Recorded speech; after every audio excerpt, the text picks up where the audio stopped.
ദൈവം കാണിച്ചെന്ന ശരി. നിന്നെ സമ്മതിച്ചിരിക്കുന്നു മഹാദേവ. എന്നാ പിന്നെ പോയാലോ? എന്തിന്? അവളുടെ വീക്ക് പോയിന്റ് പിടിക്കണമെന്ന് ഇവൻ പറഞ്ഞില്ലേ? വരട്ടെ. സൗന്ദര്യം, ബുദ്ധി, സംഗീതം, ഇതിലേതെങ്കിലും ഒന്നായിരിക്കും 99% പെൺകുട്ടികളുടെയും വീക്ക്നെസ്. ഇതിലേതായുധം പ്രയോഗിക്കണം എന്നുള്ളത് നമുക്ക് തീരുമാനിക്കാം. ഏതായാലും സൗന്ദര്യം വേണ്ട, അത് നിങ്ങൾക്കാർക്കും ഇല്ലല്ലോ. ബുദ്ധിയാവുമ്പോ നിന്റെ കയ്യിലും ഇല്ല. ഓക്കെ, സംഗീതം. അതെ, നിങ്ങളുടെ കൂടെ നിന്നാൽ ചിലപ്പോ എന്റെ കല്യാണം മുടങ്ങും.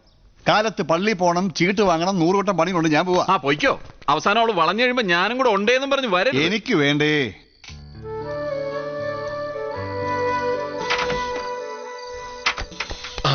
അവിടെ ഇരിപ്പുണ്ട്.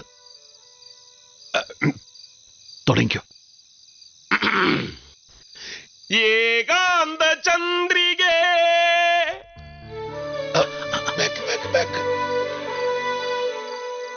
സംഗീതം തന്നെയാടാ വീക്ക്നെസ്. പഠിക്കോ പഠിക്കോ പഠിക്കോ. തേടുന്നതെന്തിനോ